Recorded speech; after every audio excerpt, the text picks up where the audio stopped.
Pour nous, un bilan extrêmement positif. Déjà, le fait que 16 délégations de 16 pays aient pu venir ici, enfin 15, sans considérer que le Sénégal était à la maison, et puis venir ici se rencontrer, c'était déjà de l'exploit.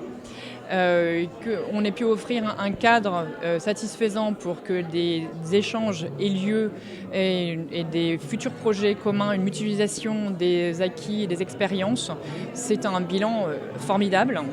Ensuite, pour nous, c'était aussi de lancer la phase 2, de faire en sorte que tous les acteurs soient mobilisés au même niveau.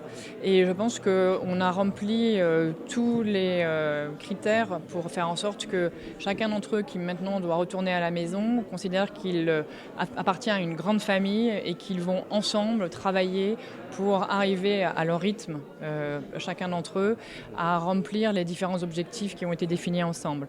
Donc bilan très positif.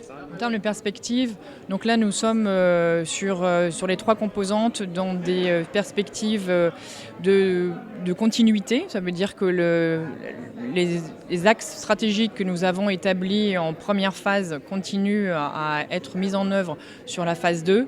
Donc en termes de perspective, pour la composante 3, dont l'Institut français est le maître d'œuvre, il s'agira de continuer à mettre en place un cadre législatif, justement pour pouvoir protéger l'ensemble des créateurs et aussi l'ensemble des acteurs de la chaîne du livre, de faire en sorte qu'il y ait de plus en plus d'acteurs professionnels du livre qui puissent opérer de manière optimale dans leur environnement local, de continuer à créer cette boîte à outils collégiale pour que chacun puisse épuiser des informations, des actions, des ressources et de continuer à faire développer.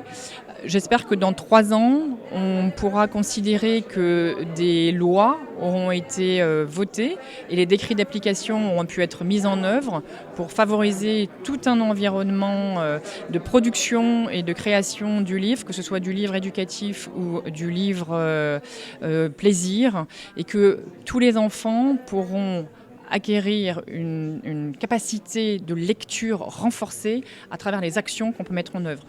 Alors l'UNESCO est prêt à relever les défis et accompagner les pays dans la mise en œuvre et dans les recommandations qui émanent de ces rencontres africaines pour les ressources éducatives.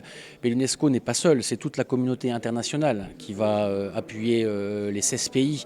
L'UNESCO seul, avec le financement de l'Agence française de développement et avec l'accompagnement également du partenaire stratégique et l'Institut français, ne peut pas atteindre les résultats escomptés seul. C'est-à-dire qu'on va s'appuyer vraiment sur des groupes locaux, des partenaires en éducation des 16 pays concernés. Ces groupes locaux qui sont en général composés à la fois des membres du gouvernement, de la société civile et des partenaires techniques et financiers, comme l'UNICEF, comme l'Organisation internationale de la francophonie, comme les différentes coopérations bilatérales, la Suisse, la Norvège, etc. Enfin, tous les partenaires au développement en fonction des différents pays. Et l'idée, c'est vraiment que l'appui à des ressources éducatives de qualité, variées et en abondance, puisse être vraiment prise à cœur par ces groupes locaux de l'éducation, afin vraiment de pouvoir relever les défis et de pouvoir tendre vers une éducation de qualité à l'horizon 2030, qui, je le rappelle, est l'horizon pour les objectifs de développement durable. Et je suis vraiment fier d'être à cette rencontre-là, parce qu'on a tiré vraiment de bénéfices, tout en sachant que le Tchad avait des difficultés. Ça constituait un défi très important pour le Tchad, puisque chez nous, il y a le niveau scolaire qui a baissé du fait de difficultés du pays, la sécurité et tout cela, qui a pu nous réduire. Et nous sommes fiers d'être à cette réunion, puisque nous avons tiré des intérêts par rapport aux interventions des pays que nous qualifions, des pays qui ont fait un pas par rapport au Tchad, qui sont nos aînés. Et nous allons profiter, puisqu'on n'invente pas la roue, on profite de ces anciens-là pour pouvoir être canalisés, pour pouvoir avancer très rapidement sur les ressources éducatives. Et dans les ressources éducatives, nous avons le problème des enseignants. La formation des enseignants, parce qu'on ne peut pas utiliser les ressources autres que les ressources matérielles sans les ressources humaines. Donc nous avons aussi des problèmes de ressources humaines.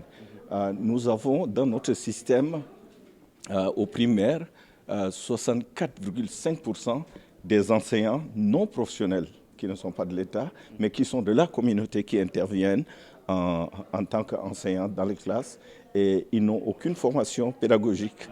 Ça fait notre souci. Et lorsque les échanges se sont déroulés, nous avons bénéficié qu'il fallait demander le secours de l'un ou l'autre pays qui sont un peu plus avancés, comme le Niger, comme le Sénégal, et comme le Bénin et le Togo et tout cela, qui sont passés par là avec les enseignants communautaires et comment ils ont fait pour les reconvertir en enseignants professionnels.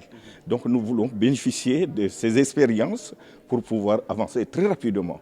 Parce que les ressources en général, c'est-à-dire les livres et autres qu'on utilise avec l'utilisation du numérique et tout cela, nous sommes en train de mettre déjà en place un dispositif de formation à distance. Nous avons commencé avec IFADEM de l'IFEF. 3 provinces ont commencé en phase pilote et nous sommes en phase d'extension avec 11 provinces maintenant.